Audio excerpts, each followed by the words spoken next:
ওখানে আটকে দিয়েছে? আমাদের কোনো ভিসা দিতেই নেই, আমরা কোনো বাজারে টাজারে যেতে পারি না। এখানে যেতে গেলে আমরা আনলিগাল হিসাবে আছি। পাসপোর্ট ভিসা কি আটকে রেখেছে? আমরা ইন্ডিয়া গভর্নমেন্টের কাছে অনুরোধ করছি যে আমরা মালয়েশিয়ায় আছি খুব অসহায়ের ভিতরে। আমাদের খাওয়া দাওয়া ঠিক মতো হচ্ছে না।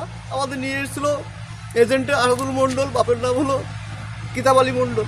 আমাদের কাছ থেকে 1,30,000 টাকা নিয়েছে, তবুও আমাদের ভিসা দিচ্ছে না, পাসপোর্ট দিচ্ছে না, আটকে দিয়েছে, হুমকি দিচ্ছে। এখানকার যে আইসি আলাদ লোক আছে এখানকার স্থানীয়, তাদের দিয়ে হুমকি দিচ্ছে যে পুলিশই ধরিয়ে দেবো, কথাবার্তা বেশি বললি, যেরকম আছি সেরকম থাক, যখন বাড়ি পাঠাবো তখন বাড়ি যাবি।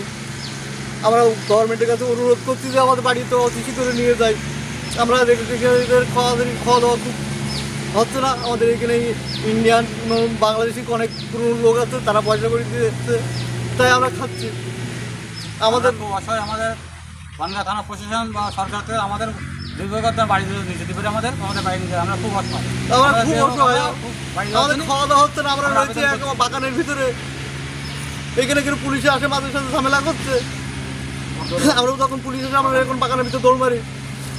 আমাদের এই জন্য বলতে আমাদের গভর্নমেন্টের কাছে অনুরোধ করছি, মমতা মোদি দুজনের কাছে অনুরোধ করছি যে আমাদের তাড়াতাড়ি এখান থেকে নিয়ে যায়। আমরা খুব অসহায়ের ভিতরে রয়েছি, আর এইভাবে বাগানের ভিতরে কতদিন থাকবো আমরা?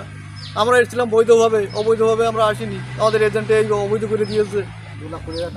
1,30,000 টাকা নিয়েছে ভিসা লাগাতি, আসার সময় নিয়েছে 2,20,000 টাকা, তবুও আমাদের ভিসা দিচ্ছে না, পাসপোর্ট দিচ্ছে না, আটকে দিয়েছে আমাদের। আমরা প্রশাসনের কাছে, মুখ্যমন্ত্রীর কাছে, প্রধানমন্ত্রীর কাছে অনুরোধ করছি যে আমাদের বাড়ি নিয়ে যাই। আমরা খুব অসহায়ের ভিতরে রয়েছি। আমি অত কিছু বুঝি নেই, আমি একটু ঘর বলা আমার ছেলের একটু আনতে হবে। ছোট বাচ্চা করে ওই বৌমা আর একটা মেয়ে। কারা আটকে রেখেছে? ওই আশাদুল। কোথায় আটকে রেখেছে? ওই মালয়েশিয়ায়। কতদিন হলো আটকে রেখেছে? ওই এক বছর হতে গেল, 2 বছর হতে গেল। টাকা পয়সা কিচ্ছু নেই? ওই টাকা পয়সা যা চুরি করে কাজ করে, মালিক তো দিতে চায় না, খাওয়াটা জগে জগে দেয়, জগে জগে খায়। হয়তো খাতে পারলে না, তার তো রুমের থেকে নামিয়ে দিচ্ছে। আবার বলছে রুমের থেকে নামিয়ে দিচ্ছে। কি নাম আপনার? আমার নাম খালেদা মণ্ডল। আপনার থানায় অভিযোগ করছেন? হ্যাঁ, যে সবাই মিলে আসলাম, আমি এত কিছু বুঝিনি। এসব আসলে ওদের সঙ্গে আমি বলতে, আমার ছেলে বললে মা যাও তো, আমার বাড়িতে কেউ নেই, আমার স্বামী নেই, আমার বাড়িতে আর কেউ নেই, আমি রয়েছে বৃদ্ধ আর আমার বৌমা। কি ছেলে আপনার? নাম, ছেলের নাম কি? আশরাফ মণ্ডল। ছেলেটা ওই 2 বছরে বিপদে রয়েছে, তো বাড়ি আসতে পারছে না। আমরা ওই মালয়েশিয়ায় গিয়েছি। কে নিয়ে গেছে? ওই আশাদুলি নিয়ে গিয়েছে, আশাদুল মণ্ডল। এই 2 বছরে গিয়েছে, 1 বছর 9 মাস। কতজন গেছে একসঙ্গে?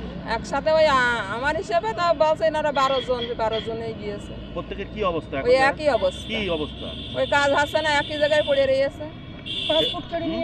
পাসপোর্ট কেড়ে নিয়েছে, ভিসা দিচ্ছে না। হ্যাঁ, ছেলের সাথে 7 দিনই কথা আছে। ওই একই বলছে যে আমাদের বাড়ি নিয়ে যাওয়ার ব্যবস্থা করো। কারণ কাজ নেই, খেতে পাচ্ছে না, সেখানে অসুবিধায় রয়েছে। আটকে রেখেছে না? কি বলছেন? আটকে রেখেছে মানে পাসপোর্ট ভিসা না পালে তার আটকানো বলে না, তা কি বলে? আটকে রেখেছে, তার কাজ কাম হচ্ছে না, চুরি করে রয়েছে। কি নাম আপনার? অভিযোগ করছি আমাদের ছেলে নিয়ে গিয়েছে মালয়েশিয়ায়। কে নিয়ে গেছে? আমাদের গ্রামের ছেলে আশাদুল মণ্ডল কতদিন আগে নিয়ে গেছে, 1 বছর 9 মাস। নিয়ে গিয়ে তাদের কাজ কাম হচ্ছে না, ভিসা, তাদের পাসপোর্ট কেড়ে নিয়েছে, তাদের ভিসাও দিচ্ছে না। পাসপোর্ট যারা না খেয়ে না দিয়ে মরছে। 1 বছর 9 মাস কোনো কাজ নেই? না, তাদের কোনো কাজ কাম নেই। যে জায়গায় কাজ করেছে তাদের কোনো পয়সা করে দেয়নি। যেখানে কাজ গেছে সেখানেও 3 মাস কাজ করে পয়সা করে দেয়নি। কি নাম আপনার ছেলে? আমার ছেলের নাম শাহজাহান। কোথায় বাড়ি আপনাদের? বাগান গ্রাম বাড়ি। আচ্ছা, তো আজকে কি থানায় অভিযোগ করছেন? আমরা থানায় অভিযোগ। কি চাইছেন আপনারা? আমার ছেলেদের দেশে ফেরানোর জন্য। কতজন আছে এরকম আপনাদের? কজন আছে না বলছি, একজন। কতজন মুখে বলেন না? দুজন মতন মনে হয় আছে। একই গ্রামে? একই পাশাপাশি গ্রাম, বাংলানি, বাগানগা। আমাদের এখানকার বেশি ছেলেপিলে সব গিয়েছে, আমাদের পাড়ার ছেলেপিলে 7-8 জন গিয়েছে। ওরা কি ভিডিও কলে বলেছে আপনাদের? হ্যাঁ, ভিডিও কল তো করছে, ভিডিও কলে কথা বলছে। যে এজেন্ট নিয়ে গেছে সে কথা বলছে না, সে কোনো যোগাযোগই করছে না। আমার ছেলেরা দেশে ফিরতে ছেলে ফিরতে